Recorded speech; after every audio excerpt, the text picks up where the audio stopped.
അടിയന്തരാവസ്ഥ പിൻവലിച്ചതിന് ശേഷമാണ് ഞാൻ ജയിലിൽ നിന്ന് വരുന്നത്. അപ്പോൾ ജയിലിൽ നിന്ന് വരുമ്പം ഞാൻ നല്ല കരുത്തിട്ടൊരു ശരിക്കൊരു PG ഒക്കെ എടുത്ത് വന്ന പോലെ വന്നത്. കാരണം മാൻ്റെ കൂടെ എപ്പോഴും നല്ല സ്ട്രോങ് ആയിട്ടുള്ള കാര്യങ്ങളൊക്കെ തന്നെയാണ് നമ്മളോട് പറയുക, ഞങ്ങളെ സംസാരമൊക്കെ. അപ്പോൾ ഒരു നല്ല ഉഷാറിൽ തന്നെയാണ് വന്നതൊക്കെ. വന്ന് നല്ല ഒരു അവരുടെയൊക്കെ കൂടെ തന്നെ അവരിടയ്ക്ക് വരും. അവിടുന്ന് അവരൊക്കെ ആയിട്ട് ചെറിയ ബന്ധങ്ങളും കാര്യങ്ങളൊക്കെ ഉണ്ടായിരുന്നു. അങ്ങനെ വന്ന് പിന്നീട് ഞാൻ പറയുന്നത് എന്ന് വെച്ചാൽ അത്രയും ചെറുപ്പകാലത്ത് വളരെ 16 വയസ്സ് 16.5 വയസ്സാണ് എനിക്ക് അന്ന് പ്രായം ഉണ്ടായിരുന്നത്. ആ സമയത്തൊക്കെ പെട്ടെന്നൊരു പോലീസിൽ അകപ്പെടുക എന്നൊക്കെ പറഞ്ഞാൽ, പണ്ട് പോലീസ് എന്ന് പറഞ്ഞാൽ നമ്മളൊക്കെ ഓടി മറയുന്ന കാലമാണ്. അത്രയും പേടിയാണ്. ഇന്നാണ് പിന്നെയും കുറച്ചൊരു സോഷ്യലായിട്ട് പോലീസിനോടൊക്കെ നമുക്ക് സംസാരിക്കാൻ, അല്ലെങ്കിൽ കോടതി കാണാൻ, പോലീസ് സ്റ്റേഷൻ കാണാനൊക്കെ നമ്മളെ കുട്ടികളൊക്കെ ആണെങ്കിലും അതെ കൊണ്ടുപോകുന്നതും, അതുപോലെ കുട്ടികൾ തന്നെ കേഡർ പോലീസിൻ്റെ എല്ലാ ഇതിലും കൂടിയിട്ടുള്ള കുട്ടികളിപ്പോൾ ട്രെയിനിങ് കൊടുക്കുന്നതൊക്കെ അതൊക്കെ ഇന്നാണ് കുറേ ഉള്ളത്. പണ്ട് അങ്ങനത്തെ സംവിധാനമൊന്നുമില്ല, വളരെ കുറവായിരുന്നു അങ്ങനെയൊക്കെ. അപ്പോൾ ഈ പോലീസുകാരെന്ന് പറയുമ്പോൾ എന്നെ കണ്ടാൽ ഞാൻ പറഞ്ഞ പോലെ ഓടിയിരുന്ന കാലമാണ്. അപ്പോഴാണ് ഇത്രയും വലിയൊരു 1 മാസത്തോളമുള്ള പോലീസ് കസ്റ്റഡി ജീവിതവും ജയിൽ ജീവിതവും എല്ലാം ഒരു ജീവിതത്തിൽ ഒരിക്കലും മറക്കാൻ പറ്റാത്ത വിധത്തിലുള്ള പ്രശ്നങ്ങളിലൂടെയൊക്കെ ഞാൻ അതിജീവിച്ച് പോന്നു. അപ്പോൾ തളർന്ന് പോയിട്ടില്ല. ഇപ്പോഴാണെങ്കിലും ഞാൻ അതൊക്കെ ചിന്തിക്കുകയൊക്കെ ആണെങ്കിൽ എനിക്ക് എൻ്റെ ജീവിതത്തിലൊരു വഴിത്തിരിവ് ആ ഒരു അനുഭവമൊക്കെ തന്നെയാണെന്നാണ് ഞാൻ വിശ്വസിക്കുന്നത്. ഇല്ലെങ്കിൽ ഞാൻ വെറുതെ പഠിച്ചു വളർന്നു ആരെങ്കിലും ഒക്കെ കല്യാണം കഴിച്ചുകൊണ്ടുപോയി അങ്ങനെ വെറുതെ ഒരു കുടുംബം ഇതൊക്കെ ആയിട്ട് അങ്ങനെയൊക്കെ പോവുമായിരിക്കും, ചിലപ്പോൾ അങ്ങനെ ആയിരിക്കാം. പക്ഷേ പിന്നീട് ഞാനെപ്പോഴും ഇവിടെ സാമൂഹ്യ രംഗത്ത് എന്നെ കഴിയുന്ന രീതിയിലുള്ള കുറേ കാര്യങ്ങളൊക്കെ ഇപ്പോഴും അന്നും ഇന്നും ഒക്കെ ചെയ്തുകൊണ്ടിരിക്കുന്നു. ജയിലിൽ നിന്ന് വന്നൊരു 3 മാസങ്ങൾക്ക് ശേഷമാണ് ഞാൻ എൻ്റെ ഹസ്ബൻഡിനെ വെച്ചാൽ രാമകൃഷ്ണൻ സാറിനെ കാണുന്നത്. വന്ന് അവർ ആർമിയിലെ ഒരു ഉയർന്ന ഉദ്യോഗസ്ഥനായിരുന്നു. ഞാൻ ജയിലിൽ നിന്ന് വന്നു കഴിഞ്ഞിട്ട് IG ലക്ഷ്മണയ്ക്കെതിരെ ഒരു കേസ് കൊടുത്തിരുന്നു. അത് ഇവിടുത്തെ രാഷ്ട്രീയ CPMൻ്റെ ഒക്കെ ആളുകൾ എല്ലാവരും കൂടിയാണ്, ശശിയേട്ടൻ അടക്കം, അല്ലെങ്കിൽ KO വർഗീസ് എന്നൊക്കെ പറഞ്ഞ അന്നത്തെ ഇവിടുത്തെ CPMൻ്റെ നേതാക്കളും എല്ലാവരും കൂടി ഇതാക്കിയിട്ടാണ് നമുക്ക് ഒരു കേസ് കൊടുത്തേക്കാം, നിങ്ങൾ അനുഭവിച്ച വെച്ചാൽ ഒന്നാമത് വളരെ ചെറുപ്പത്തിൽ തന്നെ ഇങ്ങനെ ഒരു അനുഭവമൊക്കെ ഉണ്ടായതാണ്. പക്ഷെ അതും വലിയ ഒരു ഇത് എനിക്ക് തോന്നിയില്ല. അന്ന് എനിക്ക് അത്ര ആഴത്തിൽ മനസ്സിലായില്ല. ഒക്കെ ഒരു രാഷ്ട്രീയ പ്രേരിതമായിട്ട് നടത്തിയ കാര്യങ്ങളാണ്. അപ്പോൾ ആ കേസ് കോഴിക്കോട് ആയിരുന്നു നടന്നിരുന്നത്. ലക്ഷ്മണയ്ക്കെതിരെ കേസ് കൊടുത്ത ആ കേസിൽ വലിയൊരു റിസൾട്ടൊന്നും നമുക്ക് അനുഭവമായിട്ടുണ്ടായില്ല. അപ്പോൾ ആ കേസിനൊരു ദിവസം പോയി വരുമ്പോൾ ബസ്സിൽ വെച്ചിട്ടാണ് ഞാൻ ഇപ്പോൾ എൻ്റെ ഭർത്താവിനെ പരിചയപ്പെടുന്നത്. ഭർത്താവ് ബാക്കിൽ സീറ്റിൽ ഞാനിരിക്കുന്നതിൻ്റെ തൊട്ട് ബാക്കിലെ സീറ്റിൽ ഇരിക്കുന്നുണ്ടായിരുന്നു, ഞാൻ അതിൻ്റെ ഫ്രണ്ടിൽ ഇരിക്കുന്നുണ്ടായിരുന്നു. അപ്പോൾ അങ്ങനെ കണ്ട് അത് എങ്ങനെയാണ് അതിപ്പോൾ പറയേണ്ടതെന്നറിയില്ല. എൻ്റെ കാലിലൊന്ന് ചവിട്ടി, ഒന്ന് തിരിഞ്ഞു നോക്കി, വീണ്ടും ചവിട്ടി. അപ്പോൾ പിന്നെ ഞാൻ ദേഷ്യപ്പെട്ടൊന്ന് നോക്കി, അപ്പോഴും ഇതില്ല. അപ്പോൾ ഞാനും തിരിഞ്ഞ് നിന്ന് ഒരു കാലിലൊരു ചവിട്ട് കൊടുത്ത്. അതിലാണ് തുടക്കം ഞങ്ങൾ വിവാഹത്തിൻ്റെയൊക്കെ. അപ്പോൾ അതിന് ശേഷം എൻ്റെ അടുത്ത് അഡ്രസ്സ് ചോദിച്ച്, അപ്പം ഞാനൊന്ന് പേടിപ്പിക്കുന്ന രീതിയിൽ ഞാൻ IG ലക്ഷ്മണയ്ക്കെതിരെ കേസ് കൊടുത്ത CR സുലോചന എന്ന് പറഞ്ഞിട്ട് കടലാസിൽ എഴുതി കൊടുത്ത്. പക്ഷേ അവർ പിറ്റേ ദിവസം തന്നെ വിവാഹം കഴിക്കാൻ ആഗ്രഹമുണ്ടെന്നൊക്കെ പറഞ്ഞ് എൻ്റെ വീട്ടിൽ വന്നു. വളരെ ചെറിയൊരു കുടിലായിരുന്നു ഞങ്ങളെ വീടൊക്കെ. പിറ്റേ ദിവസം വീട്ടിലേക്ക് ഇവരും അനുജനും കൂടി വന്നു. അന്ന് ഞാൻ മീനങ്ങാടി മീനങ്ങാടി ഗവൺമെൻറ് ഹോസ്പിറ്റലിൽ അന്ന് വെള്ളം ഉണ്ടായിരുന്നില്ല, കിണറുണ്ടായിരുന്നില്ല. പൈപ്പ് കണക്ഷനൊക്കെ വളരെ എവിടുന്നോ കൊണ്ടുവന്ന് വെച്ചിട്ട് ഇങ്ങനെ ഉപയോഗിക്കുന്ന ഒരു സാഹചര്യമായിരുന്നു. അപ്പോൾ അവിടെ പൈപ്പ് കണക്ഷൻ വേണമെന്നും പറഞ്ഞിട്ട് ഒരു വലിയ CPMൻ്റെ നേതൃത്വത്തിലുള്ള ഒരു ആ സമരത്തിൽ ഇരിക്കുമ്പോഴാണ് ഇവർ വീട്ടിൽ വന്നത്. അപ്പം ഞാൻ ഇങ്ങനെ ഹോസ്പിറ്റലിൽ പോയതാന്ന് അമ്മ ആകെ പേടിച്ചു പോയി. കാരണം ഇനിയും പണ്ടത്തെ പോലെ പോലീസുകാരാണോ വരുന്നത്, ഇവരൊക്കെ കണ്ട പട്ടാളക്കാരനൊക്കെ അല്ലേ, കണ്ടാലും അങ്ങനെ തോന്നുകയൊക്കെ ചെയ്യുക. അപ്പോൾ അമ്മ പറഞ്ഞ് ഇങ്ങനെ പോയതാണ്, ഇപ്പോൾ വരുന്നു പറഞ്ഞു. അപ്പോൾ ഇവർ ഹോസ്പിറ്റലിൻ്റെ അവിടെ വന്നു. വന്ന് മീനങ്ങാടി ഗവൺമെൻറ് ഹോസ്പിറ്റലിൻ്റെ അവിടെ വന്നപ്പോൾ ഞാൻ സമരത്തിൽ ഇങ്ങനെ ഭയങ്കര സജീവമായിട്ടിരിക്കുന്ന രംഗം കണ്ടത്.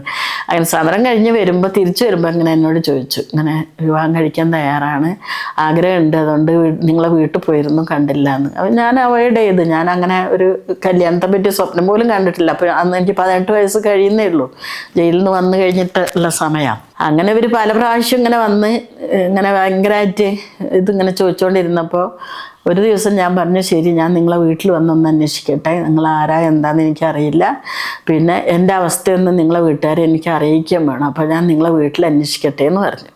അപ്പോൾ ഇവർ വിചാരിച്ചത് ഞാൻ വെറുതെ പറയുമായിരിക്കുന്നു. അപ്പോൾ ഞാൻ വീട് എവിടെയെന്നൊക്കെ ചോദിച്ചപ്പോൾ പറഞ്ഞിങ്ങനെ അമ്പലവയലിലാണ് വീട്, അങ്ങനെ പറഞ്ഞു. അപ്പോൾ ഒരു ദിവസം ഞാൻ അമ്പലവയലിൽ ഒരു വീട്ടിലേക്ക് പോയി. വീട്ടിൽ ചെന്ന് എല്ലാവരും, അച്ഛൻ പോലീസുകാരൻ, അന്ന് അമ്പലവയൽ സ്റ്റേഷനിലെ അച്ഛൻ, അന്ന് സുഖമില്ല, എൻ്റെ അച്ഛൻ വീട്ടിലുണ്ട്. അപ്പം അച്ഛനോട് ഞാൻ എന്നെ കണ്ടപാട് ഇവർ ചോദിച്ച് ആരാ എന്താന്നൊക്കെ ചോദിച്ചു. അപ്പം ഞാൻ പറഞ്ഞു ഇന്ന ആളാണെന്ന് ഞാൻ പറഞ്ഞു. അപ്പോൾ പറഞ്ഞപ്പോൾ എന്താ മോളെ എന്താ വന്നത്, കയറി ഇരിക്കുന്നൊക്കെ പറഞ്ഞു. കാരണം സാധാരണഗതിയിൽ ഒരു പെൺകുട്ടി അങ്ങനെ, ഒരു ചെറുപ്പക്കാരി കുട്ടി അങ്ങനെ ഒരു വീട്ടിലേക്ക് ചെല്ലുക, അപ്പോൾ എല്ലാവരും ഒന്ന് പെട്ടെന്നൊന്ന് അന്തം വിട്ടിട്ടുണ്ട്. അപ്പോൾ വന്നത് എന്താണെന്ന് ചോദിച്ചു. അപ്പോൾ ഞാൻ പറഞ്ഞു ഇങ്ങനെ ഒരാളെ വീടാണോ രാമകൃഷ്ണൻ എന്ന് പറഞ്ഞു. അപ്പോൾ പറഞ്ഞു അതേന്ന് പറഞ്ഞു. അപ്പോൾ എന്താ കാര്യം എന്ന് ചോദിച്ചു. അപ്പോൾ ഞാൻ പറഞ്ഞു പല പ്രാവശ്യമായിട്ട് ഇങ്ങനെ പുറകിൽ നടക്കുകയാണ്, എന്നെ വിവാഹം കഴിക്കണമെന്ന് പറഞ്ഞിട്ട്. അപ്പോൾ ഈ പറഞ്ഞൊക്കെ സത്യമാണോന്ന് അറിയാം, എൻ്റെ കഥകളൊന്ന് നിങ്ങളൊക്കെ ഒന്ന് ബോധിപ്പിക്കുകയും ചെയ്യുക, പിന്നീട് അതൊരു വിഷമാവരുതെന്ന് വിചാരിച്ചിട്ടൊന്ന് അന്വേഷിക്കാൻ വേണ്ടി വന്നാന്ന് പറഞ്ഞു. അപ്പോൾ പെട്ടെന്ന് അച്ഛനൊന്നും മിണ്ടാൻ പറ്റാണ്ടായി. കാരണം അച്ഛനൊരു പോലീസുകാരനാണ്. പിന്നെ എന്നെ പറഞ്ഞപ്പോൾ അവർക്ക് എല്ലാവർക്കും അറിയാം, കാരണം അന്ന് ഫേമസ് ആണ് CR സുലോചന എന്ന് പറയുമ്പോൾ എല്ലാവർക്കും ഇങ്ങനെ ഒരു ഇതായിരുന്നു. അങ്ങനെ അപ്പോൾ അച്ഛൻ പറഞ്ഞ് ഇരിക്കാൻ പറഞ്ഞു. അങ്ങനെ ഞാൻ അവിടെ ഇരുന്നു. അപ്പോൾ അവിടെ അമ്മേൻ്റെ അച്ഛൻ ഉണ്ടായിരുന്നു, അച്ചാച്ചൻ. അപ്പോൾ അച്ചാച്ചനും അതെ ഒന്നും മിണ്ടാൻ പറ്റാണ്ടേ ആയി. ഒരു പെൺകുട്ടി വന്നിട്ട് ഇങ്ങനെ കല്യാണം ആലോചിക്കുന്ന ചെക്കനെ പറ്റി അന്വേഷിക്കാനൊന്നും പണ്ട്, ഇപ്പോഴൊക്കെ ചിലപ്പോൾ ചെയ്യുമായിരിക്കും. അത്രയും വർഷം, 48 വർഷം മുമ്പ് നടന്ന കഥയാണ്. ഇപ്പോൾ 48 വർഷമായി ഞങ്ങളെ കല്യാണം കഴിഞ്ഞിട്ട്. അപ്പോൾ അച്ചാച്ചൻ ഒന്നും മിണ്ടില്ല. പിന്നെ അച്ഛൻ വേഗം ഇവരെ വിളിച്ച്, ഇവരവിടെ ഉണ്ടായിരുന്നു, രാമകൃഷ്ണൻ ഒന്ന് ഇങ്ങോട്ട് വന്നു. അപ്പോൾ അച്ഛൻ ചോദിച്ച് ഇവരെ അറിയുമെന്ന് ചോദിച്ചു. അപ്പോൾ പറഞ്ഞാൽ അറിയുമെന്ന് പറഞ്ഞു. അപ്പോൾ നീ ഇങ്ങനെ കല്യാണം കഴിക്കാൻ വേണ്ടി ചോദിച്ചിരുന്നോന്ന്. അപ്പോൾ വേഗം ഒരു പറഞ്ഞു ഞാൻ അങ്ങനെ അന്വേഷിച്ചിരുന്നു, എനിക്കങ്ങനെ ഇഷ്ടമാണ്, അതുകൊണ്ട് ചോദിച്ചതാണെന്ന് പറഞ്ഞു. അച്ഛനൊന്നും വേണ്ടിയില്ല, മനസ്സിങ്ങനെ ദേഷ്യപ്പെടാനൊക്കെ ഉണ്ട്, പോലീസല്ലേ. പക്ഷേ അച്ഛൻ അപ്പം ഒന്നും പറഞ്ഞില്ല. പിന്നെ ഇവരോട് പറഞ്ഞു നീ പോയിക്കോ, അവളോട് സംസാരിക്കട്ടെ എന്ന് പറഞ്ഞു. അപ്പം എന്നോട് ഇങ്ങനെ ചോദിച്ചു. അപ്പോൾ അച്ചാച്ചൻ വേഗം അതിൻ്റെ ഇടയ്ക്ക് പറഞ്ഞ് നല്ലൊരു മോളാണ്, അന്ന് വെച്ചാൽ നല്ല മുടിയൊക്കെ ഉണ്ട്, ഇന്നത്തെ മാതിരി അല്ലല്ലോ, നല്ലൊരു മോളാണ്, സ്വർണ്ണം പണ്ടൊക്കെ ഇട്ടാൽ നല്ല ഭംഗി ഉണ്ടാവും എന്ന് പറഞ്ഞ്. അപ്പോൾ ഞാൻ പറഞ്ഞു അച്ചാച്ചാ അതൊന്നും ഇല്ലാത്തതുകൊണ്ടാണ് ഞാൻ അങ്ങോട്ട് വന്നത്. ഞങ്ങൾ ചിലപ്പോൾ കല്യാണമൊക്കെ കഴിഞ്ഞ് വരുമ്പോൾ ഭയങ്കര പ്രതീക്ഷകളായിരിക്കും വീട്ടിലൊക്കെ, എനിക്കൊന്നുമില്ല, ഞാൻ മാത്രമേ ഉള്ളൂ. അപ്പോൾ കല്യാണം കഴിക്കണമെന്ന് എനിക്കൊരു നിർബന്ധമില്ല. ഇതുവരെ ഞങ്ങളൊരു പ്രേമോ കാമോ അല്ലെങ്കിൽ ഒഴിവാക്കാൻ പറ്റാത്ത രീതിയിലൊന്നുമില്ല. പല പ്രാവശ്യം എൻ്റെ അടുത്ത് വന്ന് ചോദിച്ചതുകൊണ്ട് ഇതൊക്കെ സത്യമാണെന്നൊന്നും അറിയാമെന്നുള്ളതിലാണ് ഞാൻ വന്നത്, അല്ലാണ്ട് എനിക്ക് കല്യാണം കഴിച്ചു തരണം എന്ന് അങ്ങനെ പറഞ്ഞ് വന്നല്ല എന്ന് പറഞ്ഞു. അപ്പോൾ അച്ചാച്ചൻ പറഞ്ഞ് എന്നാൽ ശരി നമുക്ക് പിന്നെ നോക്കാം, പിന്നെ ഞങ്ങൾ വിവരം അറിയിക്കാമെന്ന് പറഞ്ഞ്. അങ്ങനെ ചെക്കനെ കാണാൻ പോയിട്ടാണ്. അപ്പോഴത്തേനും അവിടെ സാംസ്കാരിക വേദീൻ്റെ ആൾക്കാരൊക്കെ കുറേ പ്രശ്നങ്ങൾ ഉണ്ടാക്കി. അപ്പോഴും എൻ്റെ മനസ്സിൽ കല്യാണം കഴിക്കണം എന്ന് എൻ്റെ മനസ്സിലുണ്ടായിരുന്നില്ല. പക്ഷേ അന്ന് പിന്നെ ഈ സിവിക്കും കുറച്ച് അന്നത്തെ സാംസ്കാരിക വേദികളൊക്കെ ഉള്ളത്, ഇവർ പോലീസുമാണ്, ഇവർ പട്ടാളമാണ്, എന്തോ ഇവളെ കൊടുക്കാനുള്ള അങ്ങനെയാണ് ചിന്തിച്ചത്. എൻ്റെ നല്ലത് വിചാരിച്ചിട്ടായിരിക്കാം പറഞ്ഞത്, നീ ഒരിക്കലും അതിനെ സമ്മതിക്കരുത്, അവർ വെറുതെ എന്തോ ഇതിലൊരിതുണ്ട് എന്നൊക്കെ പറഞ്ഞ് എല്ലാവരും പറഞ്ഞ്. അപ്പോൾ ഞാൻ പറഞ്ഞ ആയിക്കോട്ടെ അങ്ങനെ തന്നെ നിന്നു. പക്ഷേ ഒരു ദിവസം വൈകുന്നേരം ഇവരും അഞ്ചനും കൂടി ടൗണിലേക്ക് ഇറങ്ങിയപ്പോൾ ടൗണിൽ നിന്ന് അവരെല്ലാവരും കൂടി അടിക്കാൻ ശ്രമിക്കുകയൊക്കെ ചെയ്ത്. ഒരഞ്ചനുള്ളവരുടെ പട്ടാളക്കാരൻ തന്നെയായിരുന്നു. അപ്പം ഭയങ്കര പ്രശ്നങ്ങളായി. അപ്പോൾ പിന്നെ എനിക്കൊരു വാശിയായി, എന്നാൽ പിന്നെ ഇതന്നെ അങ്ങ് നടക്കട്ടെ എന്ന് ഞാൻ വിചാരിച്ചു. അങ്ങനെ ഞങ്ങൾ രണ്ടാളും രജിസ്റ്റർ ചെയ്ത് കല്യാണം കഴിച്ചു. അല്ലാണ്ട് കല്യാണം പോലെയല്ല, ബത്തേരി രജിസ്റ്റർ ഓഫീസിൽ പോയി. അവരെ വീട്ടിൽ നിന്ന് അനുജൻ വന്ന് എൻ്റെ നേരെ മൂത്ത ഏട്ടനോട് ഞാൻ പറഞ്ഞു, ആദ്യം ഞങ്ങൾ പറഞ്ഞത് 1 വർഷം കഴിഞ്ഞിട്ട് കല്യാണം കഴിക്കുക, അടുത്ത ലീവിൽ വരുമ്പോൾ കല്യാണം കഴിക്കാമെന്ന് പറഞ്ഞ്. ആയിക്കോട്ടെ എന്ന് പറഞ്ഞ്. പിന്നെ നോക്കുമ്പോൾ ഈ പ്രശ്നങ്ങളൊക്കെ വളരെ രൂക്ഷമായി, അടി എല്ലാവരും തമ്മിൽ പ്രശ്നങ്ങളും ഒക്കെ ആയപ്പോൾ പറഞ്ഞു വേണ്ട, വിവാഹം കഴിച്ചിട്ട് തന്നെ പോന്നു. ഇവർക്ക് ലീവ് ആകെ 3 ദിവസത്തെ ലീവ് ഉണ്ടായിരുന്നുള്ളൂ. അപ്പോൾ അതുകൊണ്ട് പെട്ടെന്ന് തന്നെ ആണ് കല്യാണം ഇതാക്കുന്നത്. അപ്പോൾ എൻ്റെ ചെറിയ ഏട്ടനോട് ഞാൻ പറഞ്ഞു, എൻ്റെ ഒരു ഏട്ടൻ പുൽപ്പള്ളി ഉണ്ടായിരുന്നു. അപ്പോൾ ചെറിയ ഏട്ടനോട് ഞാൻ പറഞ്ഞ്, അന്ന് പേരാ വിളിക്കുക, ഇപ്പോഴും ഏട്ടാണ് വിളിക്കുന്നത്. അപ്പോൾ ഞാൻ പറഞ്ഞ, ബാലൻ നീ ഒന്ന് ചെന്നിട്ട് കുഞ്ഞാട്ടനോടൊന്ന് പറയ് എൻ്റെ കല്യാണമാണ് നാളെ എന്ന് പറയുമെന്ന് പറഞ്ഞു. അപ്പോൾ കല്യാണമോ, എൻ്റെ കല്യാണമാണ്, ഞാൻ കല്യാണം നാളെ നടത്താമെന്ന് വിചാരിക്കുന്നതെന്ന് പറഞ്ഞു.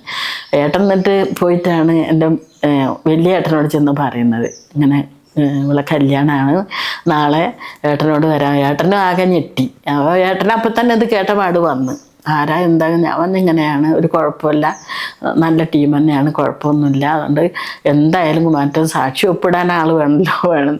അങ്ങനെ എൻ്റെ ആ കുമാരേട്ടന് എൻ്റെ ഭാഗത്തുനിന്ന് സാക്ഷിയിട്ട് ഇവരുടെ ഭാഗത്തുനിന്ന് ഇവർ 5 സാക്ഷിയായിട്ട് കല്യാണം കഴിച്ച് അങ്ങനെ ഇവരെ വീട്ടിൽ പോയി.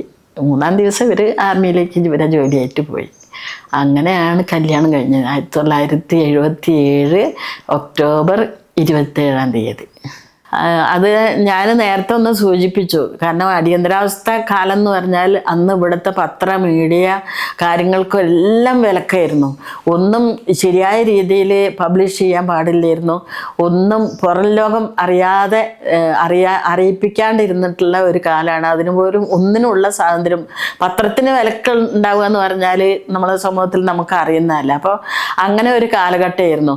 അന്ന് അറസ്റ്റ് ചെയ്യപ്പെട്ടവരെല്ലാം 1 മാസം 2 മാസം ഒക്കെ പോലീസ് കസ്റ്റഡിയിൽ കിടന്നിട്ടുണ്ട്. പക്ഷെ ആർക്കും ചോദ്യം ചെയ്യാൻ പറ്റില്ല, ഒന്നും ചെയ്യാൻ അന്ന് പറ്റില്ലായിരുന്നു. പിന്നെ ജയിലിലിടണമെങ്കിലും കോടതിയിൽ കൊണ്ടുപോകേണ്ട ആവശ്യം ഉണ്ടായിരുന്നില്ല. കാരണം മിസ തടവുകാരെന്നാണ് പറയുക. അതിന് ആഭ്യന്തര സുരക്ഷിതത്വ നിയമപ്രകാരമാണ് ആ മിസ എന്ന് പറയുന്നത്, maintenance of internal security act എന്ന് വെച്ചാൽ ഒരു സുരക്ഷിതത്വത്തിന് വേണ്ടിയിട്ട് അന്നുണ്ടായിരുന്ന കുറേ ആളുകളെ, സാമൂഹ്യ രംഗത്ത് നിൽക്കുന്ന കുറേ ആളുകളെയൊക്കെ, അതിൽ രാഷ്ട്രീയക്കാർ, എല്ലാവിധ രാഷ്ട്രീയക്കാരും ഉണ്ട്, അതുപോലെ സമൂഹത്തിൽ പ്രവർത്തിക്കുന്ന രാഷ്ട്രീയേതര ആളുകളും എല്ലാം ജയിലിൽ ഇടുന്നതിന് ആരും ചോദ്യം ചെയ്യാൻ പാടില്ല. അതാണ് അടിയന്തരാവസ്ഥ കാലത്തുണ്ടായിരുന്ന ഈ മിസ നിയമം എന്ന് വെച്ചാൽ ആഭ്യന്തര സുരക്ഷിതത്വ നിയമം. അതുകൊണ്ടാണ് കോടതിയിലോ ഒന്നും കൊണ്ടുപോകാണ്ട്, കോടതിയിൽ ഒന്നും ഹാജരാക്കാണ്ട് നേരിട്ട് നമ്മളെ ജയിലിലേക്ക് കൊണ്ടുപോകാൻ അന്ന് അങ്ങനെയായിരുന്നു സാഹചര്യം. അതുകൊണ്ടാണ് കൊണ്ടുപോകാണ്ടിരുന്നത്. എല്ലാവരും വിചാരിക്കും, കാരണം ഇത് 50 വർഷങ്ങൾക്ക് മുമ്പ് നടന്ന സംഭവമാണ്. അപ്പം അന്നത്തെ ആ ഒരു ഇതും കൊണ്ട് കോടതിയിലൊന്നും പോയില്ലേ, നിങ്ങൾ ജാമ്യത്തിന് അങ്ങനെയൊക്കെയുള്ള പല സംശയങ്ങളുണ്ട്. ഇതൊക്കെ ഒരു ചരിത്രത്തിൻ്റെ ഭാഗം ഉണ്ടായിട്ടുള്ള നമ്മളെ ഇന്ത്യയിൽ ഉണ്ടായിരുന്ന സംഭവമാണ്. അപ്പോൾ ഇത് ചരിത്ര പുസ്തകങ്ങളിൽ വരെ എഴുതേണ്ട വിഷയമാണ്. ഇതൊക്കെ അറിയേണ്ടതാണ്. പുതുതലമുറകൾ എങ്ങനെയൊക്കെയാണോ നമ്മളെ രാജ്യം മുന്നോട്ട് പോയിരുന്നെന്നുള്ളത് ശരിക്കും അറിയേണ്ടതാണ്. പക്ഷെ കുറേ ഇൻ്റർവ്യൂകൾ, കുറേ പുസ്തകങ്ങളിലൊക്കെ എന്നെക്കുറിച്ചൊക്കെ എഴുതിയിട്ടുണ്ട്. അതുപോലെ നമ്മളെ ഈശ്വരവാര്യരുടെ മകൻ രാജനെ ഞങ്ങൾക്ക് ശേഷമാണ് അറസ്റ്റ് ചെയ്ത്. എൻ്റെയൊക്കെ അതേ സമയത്താണ് നമ്മളെ ബെൻഹറും ഒക്കെ അറസ്റ്റ് ചെയ്യപ്പെട്ടത്. അവരൊക്കെ അതിക്രൂരമായിട്ടുള്ള മർദ്ദനങ്ങൾക്ക് വിധേയരായിട്ടുള്ള ആളുകളാണ്. അതുപോലെ ആയിരക്കണക്കിന് ആളുകൾ കേരളത്തിലും ഇന്ത്യയിലും ഒക്കെ യാതൊരു മുന്നറിയിപ്പില്ലാണ്ട് അറസ്റ്റ് ചെയ്ത് ജയിലിൽ തന്നെയായിരുന്നു. പിന്നെ അടിയന്തരാവസ്ഥ പിൻവലിച്ചതിന് ശേഷമാണ് എല്ലാവരും ജയിൽ മോചിതരായിട്ട്. അതിനുശേഷം ചിലരൊക്കെ കേസൊക്കെ കൊടുത്തു നോക്കി. പക്ഷെ അതൊന്നും വേണ്ട രീതിയിലൊന്നും നമുക്ക് ഒരു നീതി ലഭിക്കുകയൊന്നും ചെയ്തിട്ടില്ല. ഇപ്പോൾ വേണമെങ്കിലും എനിക്ക് പരാതിപ്പെടാം. കാരണം ഞാൻ അന്ന് ശരിക്കും ഒരു കുട്ടിയാണ്. അപ്പോൾ നമ്മളെ പ്രായം അനുസരിച്ച് നമ്മളെ ജയിലിലിടാൻ പാടില്ല. പക്ഷെ ഞാനത് ഈ കഴിഞ്ഞ ഒരു 5-8 മാസം മുമ്പ് കണ്ണൂർ സെൻട്രൽ ജയിലിൽ പോയിട്ട് ജയിലിൽ നിന്ന് എൻ്റെ ഡീറ്റെയിൽസ് തരണം, ഞാൻ എത്രാം തീയതിയാണ് ഇവിടെ ജയിലിൽ വന്നത്, എനിക്ക് എൻ്റെ പ്രായം എത്രയായിരുന്നു എന്നുള്ളതിൻ്റെ ലിസ്റ്റ് അറിയാൻ വേണ്ടിയിട്ട് വിവരാവകാശ പ്രകാരം ഞാൻ അവിടെ എഴുതി കൊടുത്ത് അവരത് തരാമെന്നും പറഞ്ഞു. പക്ഷേ കുറച്ച് കഴിഞ്ഞപ്പോഴാണ് അവർക്ക് ഇങ്ങനെ ബോധ്യം വന്നത്, അന്ന് പ്രായപൂർത്തി ശരിക്ക് ആവാത്തതുകൊണ്ട് അത് കൊടുത്ത വലിയ വിഷയമാണ്. പിന്നെ ഞാൻ അതിൻ്റെ ഒന്നും പുറകെ പോയിട്ടില്ല. അതിൻ്റെ ആവശ്യം നമുക്കില്ലാത്തതുകൊണ്ട് തന്നെ പിന്നെ അതിനൊന്നും പോയിട്ടില്ല. അപ്പോൾ ഇതാണ് മിസ പ്രകാരം എന്ന് പറയുന്നതിൻ്റെ ഇതാണ് ആഭ്യന്തര സുരക്ഷിതത്വ നിയമപ്രകാരം കസ്റ്റഡിയിൽ വെക്കാം. അത് എത്ര കാലം വേണമെങ്കിലും അതിൽ വയ്ക്കാം. ജയിലിൽ ഭക്ഷണത്തിനാണെങ്കിലോ അതില്ല. പിന്നെ നമ്മൾ രാഷ്ട്രീയ തടവുകാരെന്നുള്ളതാണ് ഉണ്ടായിരുന്നത്. അതുകൊണ്ട് പത്രങ്ങൾ, എല്ലാ പത്രങ്ങളും ഒക്കെ സെൻസർ ബോർഡ് കട്ട് ചെയ്തിട്ടുള്ള പത്രങ്ങളാണ് എല്ലാം കിട്ടുക. ഒന്നും യഥാർത്ഥ ഒരു ഇന്ത്യൻ്റെ ഇതൊന്നും നമുക്ക് പുറം ലോകം അറിയില്ല. പക്ഷെ എന്നാലും നമുക്ക് പത്രങ്ങളെല്ലാം കിട്ടും, എല്ലാ പത്രങ്ങളും നമുക്ക് കിട്ടും. പിന്നെ അത് കൂടാണ്ട് DC ബുക്സ് എന്നും ദേശാഭിമാനി ബുക്സിലേക്കൊക്കെ ഞാൻ ലെറ്റർ എഴുതിയിട്ട് അവിടെ നിന്നുള്ള ചെറിയ ചെറിയ പുസ്തകങ്ങൾ, കാര്യങ്ങൾ എല്ലാം വായിക്കാനൊക്കെ എനിക്ക് ഡയറക്റ്റ് അവർ അയച്ചു തന്നിട്ടുണ്ടായിരുന്നു. അങ്ങനെ കിട്ടില്ല. പക്ഷെ അതിൻ്റെ ഉള്ളിൽ പിന്നെ നടന്നിട്ടുള്ള 1-2 ഇൻസിഡൻ്റാണ് ഞാൻ പറഞ്ഞത്. ഒന്ന്, അജയേച്ചിനെ കാണണമെന്ന് പറഞ്ഞിട്ട് ഹങ്കർ സ്ട്രൈക്ക്, നിരാഹാര സമരം ഇരുന്നപ്പോൾ മാനെ കുറേ ഉപദ്രവിച്ച് ഞാൻ ചെന്ന് പിടിച്ചു. അന്ന് കുറേ മർദ്ദനം എനിക്ക് കിട്ടി, മായ്ക്കും കിട്ടി നല്ലോണം. അങ്ങനെ ഒരു 5 ദിവസം എനിക്ക് സെല്ലിൽ കിടക്കേണ്ടി വന്നു. പിന്നെ 5 ദിവസം കഴിഞ്ഞതിന് ശേഷമാണ് സെല്ലിൽ നിന്ന് പുറത്ത് വരുന്നത്. പിന്നെ അതുമല്ല, എത്രയോ പെൺകുട്ടികളെ അന്ന് നിരപരാധികളായിട്ടുള്ള റോട്ടിൽ കൂടെ നടന്നു പോകുന്ന കുട്ടികളെ ഞാൻ ശരിക്കും കാണുന്നതാണ്. വനിതാ സെല്ലിൽ ഞാൻ അവിടെ ഇരിക്കുമ്പോൾ പുറത്തേക്ക് ജനലിൽ കൂടെ നമുക്ക് നോക്കിയാൽ കാണാം. നടന്നു പോകുന്ന 2-3 സ്ത്രീകളെ വെറുതെ പിടിച്ചുകൊണ്ടെന്ന് അവരെ മേലെ കുറ്റം ചുമത്തിയിട്ട് കോഴിക്കോട് സബ് ജയിലിലേക്ക് കൊണ്ടുപോയ ഇതൊക്കെ ഒരു ഭയങ്കരമായിട്ട് അന്നത്തെ ആ ഒരു പോലീസാണെങ്കിലോ എല്ലാം നിയമ സംഹിതകൾക്കൊക്കെ മുമ്പിലും ഒന്നും ചെയ്തിട്ടില്ലെങ്കിൽ നമ്മളെ പിടിച്ചകത്തിടാൻ പറ്റുന്ന ഒരു സമയമായിരുന്നു എന്താ അടിയന്തരാവസ്ഥ കാലം. അപ്പോൾ അങ്ങനെയൊക്കെ കുറേ സ്ത്രീകൾ അവിടെ വന്നിട്ടുണ്ടായിരുന്നു. അങ്ങനെയുള്ള കുറേ പേരെ ഇത്രയും മിസപ്രകാരമൊന്നും അല്ലാണ്ട് തന്നെ DIR എന്ന് പറയും. അത് പെട്ടെന്ന് ജാമ്യം കിട്ടുന്ന വകുപ്പൊക്കെയാണ്. നമ്മളെ കമലമൊക്കെ DIR ആയിരുന്നു ഉണ്ടായിരുന്നു. കോഴിക്കോട് കമല, ഞാൻ ചെല്ലുമ്പോൾ അവിടെ കമല ഉണ്ട് ജയിലിൽ. അപ്പോൾ ഭയങ്കര നിലയും വിളിയും കുമിളിയൊക്കെ ഉണ്ടാക്കിയൊക്കെ കഴിഞ്ഞ് അവർ പിന്നെ പെട്ടെന്ന് പിന്നെ ജാമ്യത്തിലോ അങ്ങനെ എന്തോ ആണെന്ന് DIR എന്ന് പറയും. അത് ഡിഫൻസ് ഓഫ് ഇന്ത്യ റൂൾ എന്ന് പറഞ്ഞിട്ടാണ് അവർ. അപ്പോൾ അവർക്ക് അങ്ങനെ പുറത്തേക്ക് പോരാം. മെസ്സിയാകുമ്പോൾ ഇതിൻ്റെ കാലാവധി കഴിഞ്ഞിട്ട് തന്നെ നമ്മളൊക്കെ വെച്ചാൽ അടിയന്തരാവസ്ഥ പിൻവലിച്ചതിന് ശേഷമാണ് ജയിലിൽ നിന്ന് അങ്ങനെ വന്നത്. അങ്ങനെ ഇടയ്ക്ക് കുറേ തടവുകാരെ കൊണ്ടുവരാറുണ്ട്. പിന്നെ കാസർഗോഡ് ജില്ലയിൽ നിന്നൊക്കെ ജനസംഘം, എനിക്ക് ഓർമ്മ വരുന്നില്ല ഏതൊക്കെയാണ്, അങ്ങനെയുള്ള കുറേ ലേഡീസിനെ ഒന്നിച്ചൊരു ഇതിനെതിരെ പ്രതിഷേധിച്ച കുറേ ആളുകൾ ഒന്നിച്ച് ജയിലിലേക്ക് കൊണ്ടുവന്നിട്ടുണ്ടായിരുന്നു. പക്ഷെ അവരൊക്കെ 5-6 ദിവസം കഴിഞ്ഞപ്പോഴൊക്കെ വലിയ കൂട്ടായിട്ട് ഇങ്ങനെ സമരം ചെയ്യുക. അപ്പോൾ അങ്ങനെ പ്രതിഷേധിക്കാനൊന്നും അന്ന് പാടില്ലായിരുന്നു. അങ്ങനെ ചെയ്തവരെല്ലാവരും അറസ്റ്റ് ചെയ്യപ്പെട്ടിട്ടുണ്ട്. വിവാഹത്തിന് ഞാനിങ്ങനെ ചോദിച്ചു, എന്നെ വിവാഹം ചെയ്യാൻ ഇത്രയും ഒരു താല്പര്യം എന്തുകൊണ്ടാണ് തോന്നിയത്? അപ്പോൾ പറഞ്ഞു, ഇങ്ങനത്തെ ഒരു സ്ട്രോങ് പേഴ്സണെയാണ് ഞാനും ഉദ്ദേശിച്ചത്. നിൻ്റെ ധൈര്യവും സംസാരവും ഇതെല്ലാം വളരെ ഇഷ്ടപ്പെട്ടുകൊണ്ടാണ്. അപ്പോൾ അന്ന് ഞാൻ പറഞ്ഞത്, വിവാഹത്തിന് മുമ്പ് ഒരേ വാക്കേ ഞാൻ പറഞ്ഞിട്ടുള്ളൂ, എന്നെ ഇങ്ങനെ ഇടരുത് വെച്ചാൽ എനിക്ക് സാമൂഹ്യ സേവനം എൻ്റെ മനസ്സിൽ ഭയങ്കര എനിക്ക് ഒരു ഊർജം പകരുന്ന കാര്യമാണ്. ജീവിതാനുഭവങ്ങൾ അല്ലെങ്കിൽ മറ്റുള്ളവരുടെ ജീവിതം കണ്ടുകൊണ്ട് തന്നെ.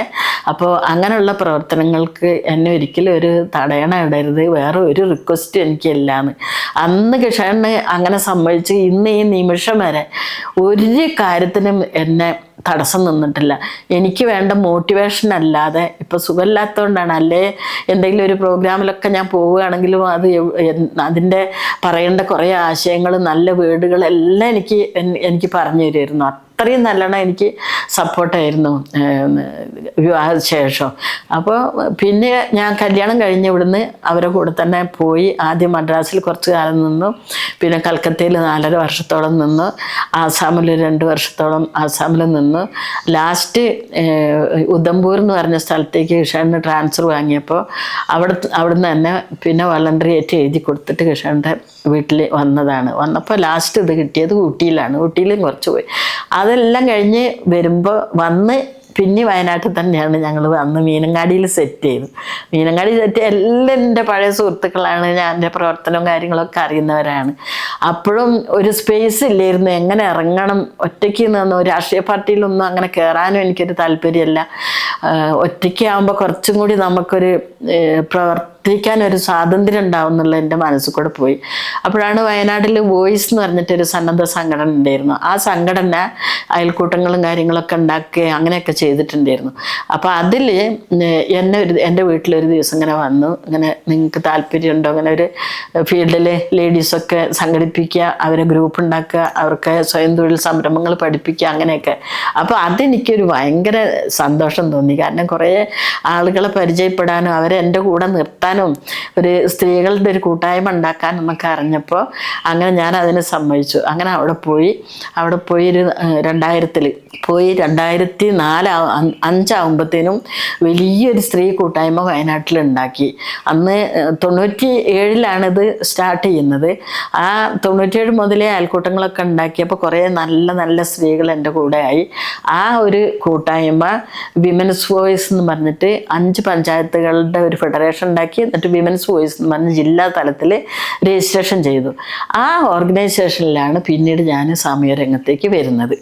അപ്പോൾ കുറേ കാര്യങ്ങൾ നമുക്ക് ചെയ്യാൻ സാധിച്ചു. ഞാൻ ഒറ്റയ്ക്കല്ല, എൻ്റെ കൂടെ കുറച്ച് പേരുണ്ട് എന്നുള്ള ആ ഒരു ആത്മധൈര്യം ഉണ്ടായി. ആ ഒരു ധൈര്യത്തിൽ കൂടെ തന്നെ പിന്നെ പൊതുരംഗത്തേക്ക് ചെറിയ ചെറിയ പ്രശ്നങ്ങളൊക്കെ ഇടപെട്ട് തുടങ്ങി. പ്രത്യേകിച്ച് സ്ത്രീകൾ സമൂഹത്തിൽ ഒറ്റപ്പെടുന്നത്, അല്ലെങ്കിൽ ഇപ്പോൾ ഞാൻ പറഞ്ഞില്ലേ, ഇപ്പോൾ ജയിലിൽ ഒരു സ്ത്രീ പോവുക ജയിലിൽ എന്ന് പറയുമ്പോൾ ഭയങ്കര വിഷയമാണ്. പുരുഷന്മാർ പോയാൽ അത് ഒരു വലിയ ഒരു ഇഷ്യൂ അല്ല. പക്ഷെ ഒരു സ്ത്രീ നാടകം അഭിനയിക്കുക എന്ന് പറഞ്ഞാൽ പണ്ട് അവള് നാടകം അഭിനയിച്ച എപ്പോഴും ഒരു എന്താ പറയുക, ഒരു 2ാം കിട പൗരയായിട്ട് തന്നെ അങ്ങനെ ജീവിക്കുക, സിനിമ അഭിനയിക്കുക, അത് സ്ത്രീകളുടെ ഫീൽഡല്ല. എന്തെങ്കിലുമൊക്കെ അതിലുണ്ടാവും. അത് നമുക്കത് വിഷയമല്ല. ഞാൻ എങ്ങനെയാണോ സ്റ്റേണായി നിൽക്കുന്നത് ആ സ്റ്റേണിനനുസരിച്ചായിരിക്കും എൻ്റെ ജീവിതത്തിൻ്റെ മുന്നോട്ടുണ്ടാവുക. ആ ഒരു ദൃഢനിശ്ചയം എല്ലാ വിഷയത്തിലും എനിക്കുണ്ടായിട്ടുണ്ട്. എൻ്റെ മനസ്സിനെ എനിക്കറിയാം ഞാൻ ആരാന്നുള്ളത്. അത് മാത്രമാണ് ഞാൻ എൻ്റെ സമൂഹത്തിനോടും കാണിച്ചിട്ടുള്ളൂ. അപ്പോൾ അങ്ങനെയുള്ള സമയത്തു നിന്നൊക്കെയാണ് ഞാനിങ്ങനെ പൊതുരംഗത്തേക്കും വരുന്നത്. പിന്നീട് അതിൽ നിന്ന് സ്ത്രീകളെയും കുട്ടികളെയും വിഷയമായി ബന്ധപ്പെട്ടിട്ടുള്ള പ്രവർത്തനങ്ങൾ തുടങ്ങി. പിന്നീട് പൊതുവായിട്ടുള്ള ഇപ്പോൾ പ്രായമായവരാണെങ്കിൽ പ്രായമായവർ, കർഷകരാണെങ്കിൽ കർഷകർ, ആദിവാസികൾക്ക് ആർക്ക് വിഷമങ്ങൾ ഉണ്ടാവുന്നുണ്ടോ അവരോടൊക്കെ ഒപ്പം അവർക്കൊക്കെ ഒരു കൈത്താങ്ങായി എന്നാൽ കഴിയുന്ന കാര്യങ്ങൾ അത് ഏറ്റെടുത്ത് അവരോടൊപ്പം നിൽക്കുക. ആ ഒപ്പം നിൽക്കലാണ് ഒരു വലിയ കാര്യം. കുറേ നമ്മൾ കൊടുക്കുന്നതിനേക്കാളും ഒരു പ്രശ്നം ഉണ്ടാകുമ്പോൾ അല്ലെങ്കിൽ ഒരു വിഷമം വരുമ്പോൾ അവരോടൊപ്പം നമ്മൾ നിൽക്കുക എന്നുള്ളതാണ് ഞാൻ കൂടുതലായിട്ടും ചെയ്തുകൊണ്ടിരിക്കുക. എന്നിട്ട് അവരെ നീതിക്ക് വേണ്ടിയിട്ടാണെങ്കിൽ നീതിക്ക്, അല്ലെങ്കിൽ അവരുടെ അവകാശങ്ങൾക്ക് വേണ്ടിയിട്ടാണെങ്കിൽ അവകാശം, അത് അവരോടൊപ്പം അവർക്കൊരു മോറൽ സപ്പോർട്ടായിട്ട് നിൽക്കുക എന്നുള്ളതാണ് എൻ്റെ ജീവിതത്തിൽ പിന്നെ ഞാൻ ചെയ്യുന്നത്. അനാഥരായിട്ടുള്ള ആളുകളെ, ഇപ്പോഴും അനാഥരായിട്ടുള്ള 6-7 ആളുകളെ ഓരോ വൃദ്ധസദനങ്ങളിലും അല്ലെങ്കിൽ കുട്ടികളെ ഇതിലൊക്കെ നമ്മൾ ആക്കിയിട്ടുണ്ട്. അവരൊക്കെ ചെല്ലുന്നു, അന്വേഷിക്കുന്നു. ഈ കഴിഞ്ഞ ആഴ്ച ഇപ്പോൾ 2 അമ്മമാരെ ഞാൻ സംരക്ഷിക്കുന്നതെന്ന് ഒരു സ്ഥാപനത്തിലാക്കിയിട്ടുണ്ട്. അതൊക്കെ എന്ന് വെച്ചാൽ അങ്ങനെ ഒറ്റപ്പെട്ട് ആരും ഇല്ലാത്തവരോടൊക്കെ ഒരു സഹാനുഭൂതി ഉണ്ട്.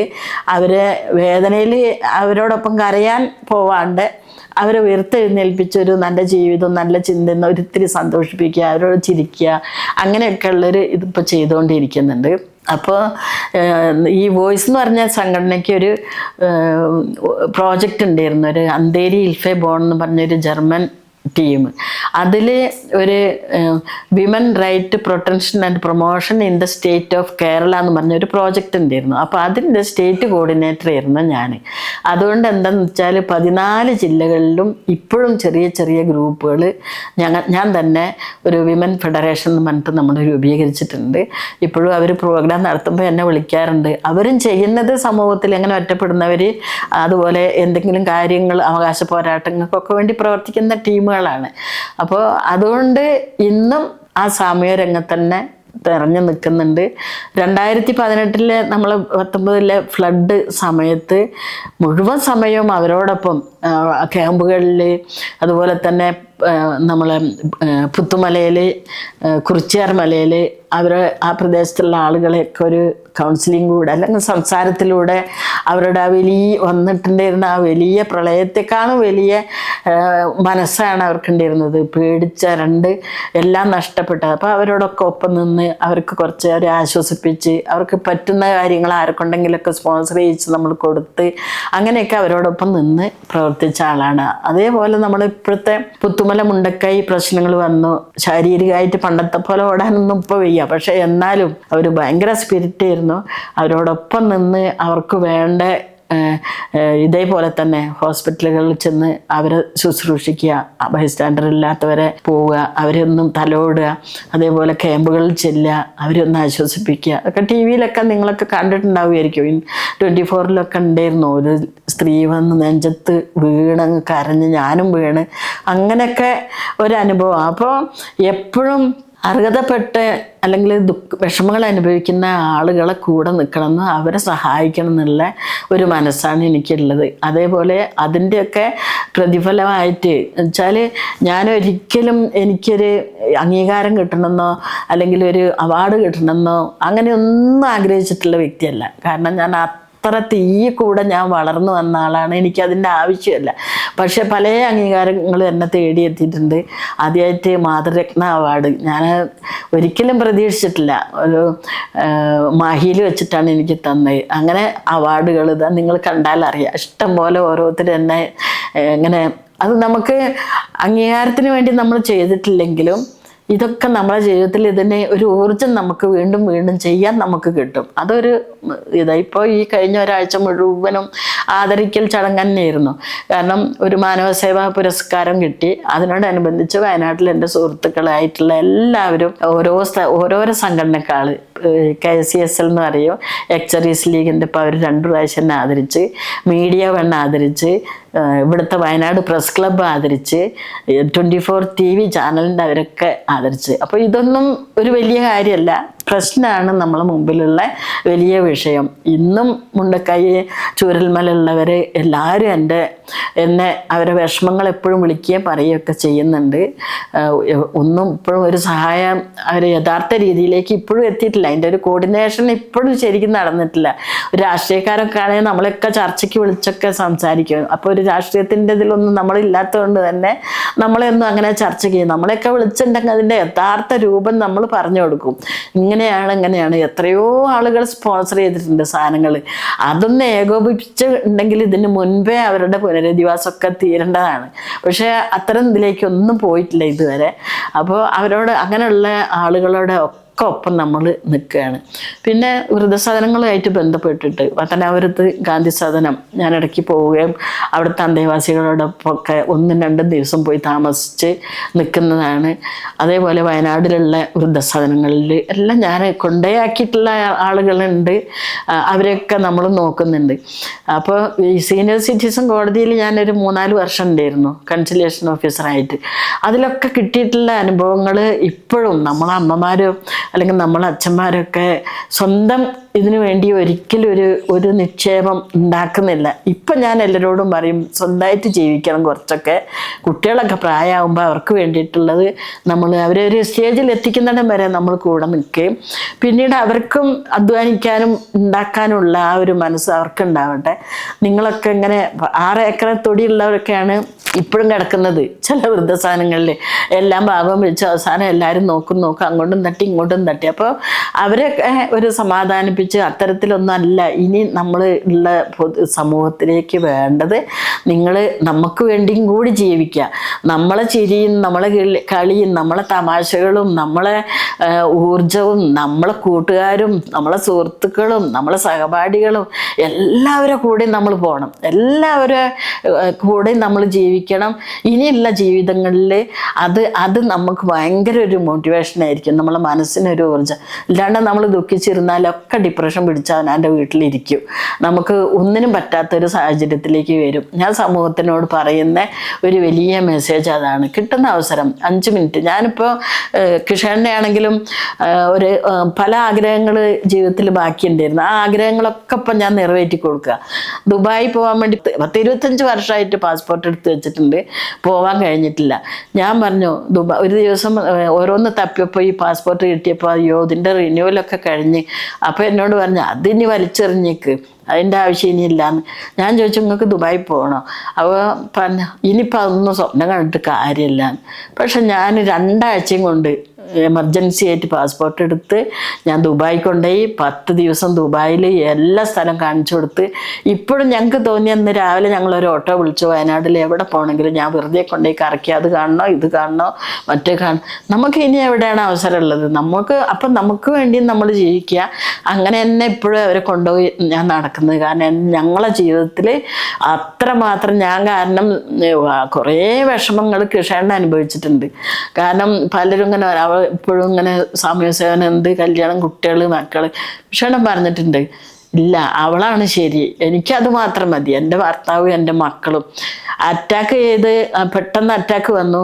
ഹോസ്പിറ്റലിൽ കൊണ്ടുപോകുമ്പോൾ എൻ്റെ ചെറിയ മോൻ അന്ന് 18-19 വയസ്സുള്ളൂ. മടി കിടന്ന്, മോനെ മമ്മീനെ നിങ്ങൾ കെട്ടിയിടരുതേ, മമ്മി പാരി നടക്കട്ടെ, മമ്മി പാരി എത്രയാണെന്ന് നടന്നോട്ടെ, മമ്മീനെ എനിക്കറിയാം, അതുകൊണ്ട് നിങ്ങൾ ഇനി ഡാഡിക്ക് അഥവാ ഡാഡിക്ക് എന്തെങ്കിലും പറ്റിയാൽ നിങ്ങൾ കെട്ടിയിടരുത് കേട്ടോ മമ്മീനെ, തീരെ വയ്യാണ്ടാകുമ്പോൾ നിങ്ങൾ നോക്കിക്കോളാം. ഇന്നും കിഷണ്ണ അതേപോലെ എത്രയോ എന്തൊക്കെയോ അസുഖങ്ങളുണ്ട്, പക്ഷെ എന്നും മക്കളോട് പറഞ്ഞു കൊടുക്കേ അതേ പറയുള്ളൂ, മമ്മീനെ നിങ്ങളാരും കെട്ടിയിട്ടുണ്ട്.